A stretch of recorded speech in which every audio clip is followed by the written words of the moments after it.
मणि और राक्षस। मणि और राक्षस मक्खी त्रिपुरा की लोक कथा है। लुसाई जनजात के आदिवासियों में ये कथा काफी लोकप्रिय है। बहुत समय पहले गांव में एक लड़का रहता था। वो अनाथ था। उसके जन्म के कुछ वर्ष बाद ही उसके माता पिता का देहांत हो गया। अनाथ मणि मेहनत मजदूरी करके अपना पेट पालता था। जब वो छोटा था तो गांव वाले उसे भोजन दे देते। वो किसी के भी घर में जाकर सो जाता। जब वो बड़ा हुआ तो लोगों ने उसे भोजन और आश्रय देने से इनकार कर दिया। अनाथ मणि उनके तानों से तंग आ गया। उसने गांव के एक छोर पर टूटी फूटी झोपड़ी बना ली और उसी में रहने लगा। दिन भर खेतों में काम करता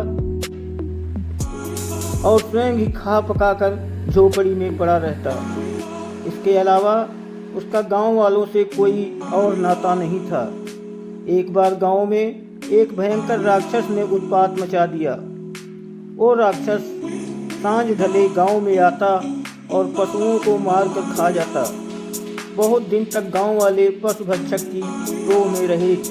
अंत में उन्होंने राक्षस का पता पा ही लिया। वे सब अस्त्र शस्त्रों से लैस होकर पशुओं के बाड़े में छिप गए। जो ही राक्षस वहां पहुंचा वे लोग धीमे स्वर में खुसर खुसर करने लगे। राक्षस सावधान था। वो आहट पाते ही भाग निकला। सारे गांव वाले एक दूसरे को दोषी ठहराने लगे। खैर किसी तरह झगड़ा खत्म हुआ। एक बार फिर घेरा डालने पर निश्चय किया गया। अगली बार राक्षस आया तो वे बिना आवाज किए बाड़े में पहुंच गए। अपने चारों ओर गांव वालों को देखकर राक्षस ने भागना चाहा किंतु असफल रहा। उसने अंतिम उपाय के रूप में अपना आकार बढ़ाना शुरू कर दिया। देखते ही देखते वो विशाल राक्षस करीब 16 फुट का हो गया। गांव वाले वीर थे। उन्होंने हिम्मत न हारी। वे तलवारों बल्लमों लाठियों से उस राक्षस को ताबड़तोड़ मारने लगे। राक्षस दुम दबाकर भागा।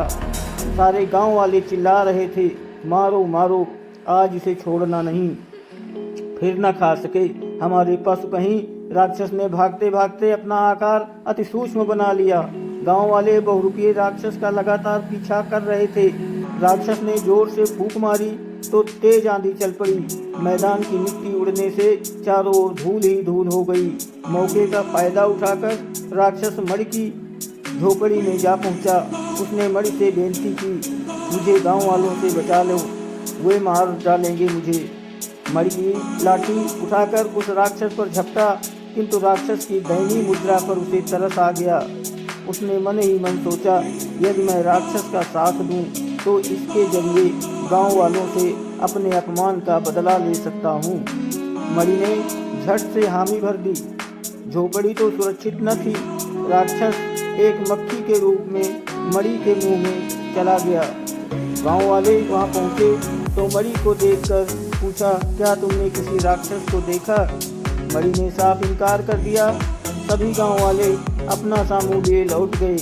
मणि ने उनके जाते ही राक्षस को पुकारा, अजी बाहर आओ, मैं तुम्हारे काम आया, तुम भी मेरे काम आओ। देखने से राक्षस मक्खी ने उत्तर दिया, हम तो यही मौज मनाएंगे, कभी बाहर नहीं आएंगे।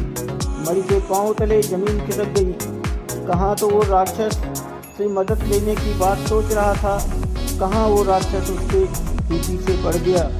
मणि ने सोच विचार कर ओझा के पास जाने का विचार किया। उसने ओझा को सब कुछ साफ साफ बता दिया। ओझा क्रोधित हो उठा। गाँव वालों के साथ गद्दारी करने वाले मणि से उसे कोई सहानुभूति न थी। मणि जोर जोर से रोकर माफी मांगने लगा। उसने सारे गांव वालों से अपने किए कि ओझा ने कुछ जहरीली जड़ी बूटियाँ मंगवा कर औषधि बनाई और मणि को पीने के लिए दी। औषधि पीते ही मणि के पेट में बैठी राक्षस मक्खी का काम तमाम हो गया। एक ही उल्टी में उसका मृत शरीर मणि के मुंह से बाहर आ गया। गांव वालों ने राक्षस मक्खी को मिट्टी में दबा दिया। उस शाम राक्षस के मरने की खुशी में गांव में समारोह का भी आयोजन किया गया। हाँ, न थिरकते नर्तकों के बीच रंग बिरंगे वस्त्रों से सजा मणि भी नृत्य कर रहा था। गांव वालों ने उसे एक बार फिर अपना लिया था। धन्यवाद।